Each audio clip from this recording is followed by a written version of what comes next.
کہتے ہیں کوئی مولانا ہے، وہ کہتے ہیں سیدنا علی رضی اللہ تعالیٰ عنہ سے روایت ہے کہ سنت یہ ہے کہ ناف کے نیچے ہاتھ باندھا جائے۔ دیکھیے یہ ایک ایسی مصیبت ہے دنیا میں کہ لوگ جو ہے ہمیشہ مختلف رہیں گے، اختلاف کریں گے، لیکن اگر پیارے رسول کی تلقین کے مطابق آپ کی احادیث کو دیکھا جائے تو اختلاف ختم ہو سکتا ہے۔ آپ یقین جانیے ایک حدیث کا طالب علم کہہ رہا ہے کہ یہ حدیث صحیح نہیں حضرت علی سے۔ حضرت علی سے روایت ہے کہ سنت یہ ہے کہ ناف کے نیچے ہاتھ باندھا جائے۔ بخاری شریف میں سینے پر ہاتھ باندھنے کی روایت ہے۔ آپ کہیں گے کیسے؟ حضرت سہل بن سعد کہتے ہیں کنا نؤمر کان الناس یؤمرون، دو لفظ ہیں کہ لوگوں کو حکم دیا جاتا تھا کہ اپنی ہتھیلی اور اپنا داہنا ہاتھ اور اپنی ہتھیلی اور کلائی کو بائیں ہاتھ پر رکھیں۔ آپ ایسے رکھیں گے تو کہاں جائے گا ہاتھ؟ کلائی یہ ہے یہاں سے یہاں تک، ہتھیلی یہ ہے، اس پر اگر آپ رکھیں گے۔ بخاری شریف میں جو دنیا کی سب سے صحیح احادیث کا مجموعہ اللہ کی کتاب کے بعد، اس کو بھی ہمارے بزرگ نہیں مانتے اور ضعیف حدیث لے کر کے حضرت عبداللہ ابن مسعود نے ایک مرتبہ ہاتھ اٹھایا، رفع دین کیا، بعد میں نہیں اٹھایا۔ کتنا بڑا ظلم ہو رہا ہے ہندوستان میں کہ اگر کوئی ہاتھ اٹھا دے تو وہ مجرم ہے نا ہندوستان میں۔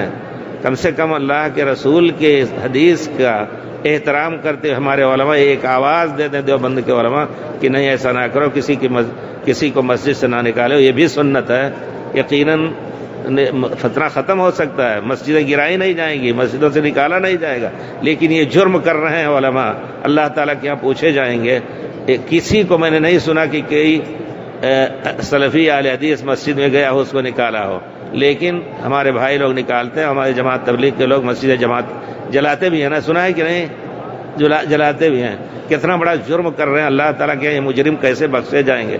میں نے تو اس موقع پر بیان دیا جب پلمنیر میں انہوں نے جلائی مسجد، ڈھا دیا اس کو، تو میں نے کہا اب سمجھ میں آئی بات۔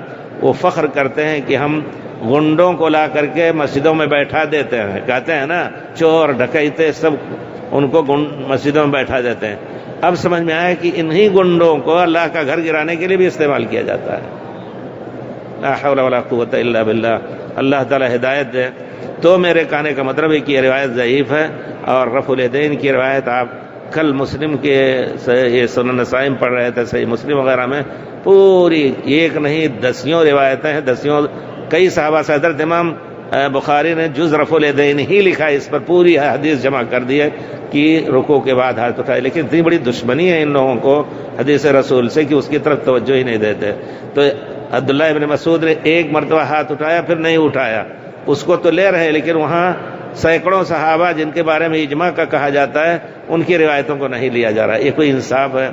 یہی حضرت عبداللہ ابن مسعود جب سجدہ رکوع کرتے تھے تو ہاتھ دونوں گھٹنوں کے درمیان، سنا ہے آپ نے کہ نہیں؟ دونوں گھٹنوں کے درمیان ایسے رکھتے تھے تطبیق، اور گھٹنوں پر نہیں رکھتے تھے۔ کسی نے آ کے بیان کیا حضرت مغیرہ ابن شعبہ سے ایک قصے، کہا کہ ہم نے عبداللہ ابن مسعود کے ساتھ نماز پڑھی، انہوں نے رکوع میں اپنا ہاتھ دونوں گھٹنے کے درمیان رکھا، گھٹنے پر نہیں رکھا۔ کہا ہاں یہ شروع کی بات ہے، ثم نسخ ذلک، پھر اس کو پیارے رسول نے منسوخ کیا اور کہا کہ گھٹنے پر ہاتھ رکھو، علیکم بالرکب، اس پر نہیں عمل کیا جاتا ہے۔ پھر بتاؤں میں کہ عبداللہ ابن مسعود رضی اللہ تعالیٰ عنہ کے بہت سے اس طرح کے اپنی رائے ہے اس پر عمل نہیں کرتے ہیں، اور بہت سی ایسی رائے ہیں۔ حضرت عبداللہ ابن مسعود کہتے ہیں، ان سے صحیح سند سے ثابت ہے کہ قل اعوذ برب الناس قل اعوذ بالفلق قرآن نہیں ہے، یہ رقیہ پیارے رسول کے لیے اتارا گیا تھا۔ پورے صحابہ اس پر متفق ہیں، اجماع کر کے قرآن جمع کیا تو سورہ قل اعوذ برب الناس قل اعوذ بالفلق یہ قرآن کا جز بنایا۔ اور حضرت عبداللہ ابن مسعود، ہم ان علماء سے پوچھتے ہیں جو ایک اپنے مطلب کی چیز لے رہے ہیں، کیا وہ عقیدہ رکھتے ہیں کہ عبداللہ ابن مسعود کا کہنا صحیح ہے اور انہیں قل اعوذ برب الناس قل اعوذ بالفلق یہ قرآن کا جز نہیں ہے؟ بہت سے مسائل ہیں۔ حضرت عبداللہ ابن مسعود حضرت عرفات میں بھی کہتے تھے کہ پوری نماز نہ پڑھی جائے، تمام صحابہ اس کے خلاف۔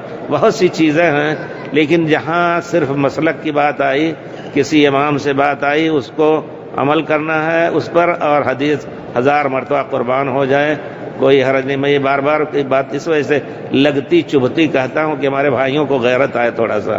حدیث رسول سے متعلق اس طرح کا معاملہ جو ہے سوکن کے بچے کا معاملہ یہ بہت ہی غلط ہے, بہت ہی غلط ہے, اس میں کوئی شک نہیں. اللہ تعالیٰ کے بہت سخت سوال ہوگا ان کو, اور ہم انشاءاللہ کھڑے ہو کر کے شکایت کریں گے. اللہ, میں نے دیکھا ہے کتنی مسجدوں کو انہوں نے خود گرایا ہے, مدن پلی کی مسجد کو گرایا ہے انہوں نے. تو ہم بار بار ہم نے آواز دی ہے یوٹیوب وغیرہ پر بھی کہ ہمارے علماء کو چاہیے کہ ایک آواز دے دیں. یہ مقلد قوم جو ہے ایک آواز پر تیار ہو جائے گی, اس پر عمل کرنے پر. یہ ہے نا, ارے کوئی سرفرا اہل حدیث ہو یا اور کچھ ہو سکتا ہے کہ ہم ان کی بات نہیں مانیں گے, لیکن ہمارے مقلد بھائی ضرور سن لیں گے بات کی.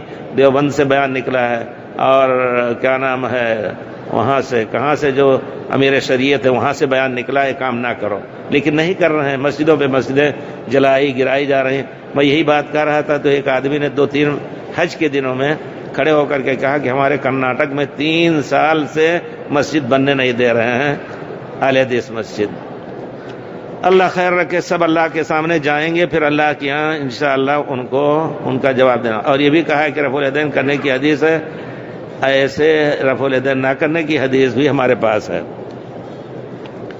بہرحال جو بھی پیارے رسول نے ایک مرتبہ بھی کوئی صلاۃ بغیر رفع الیدین کے نہیں پڑھی. میں اس کی ذمہ داری لیتا ہوں, کسی عالم سے جا کر کے پوچھیں.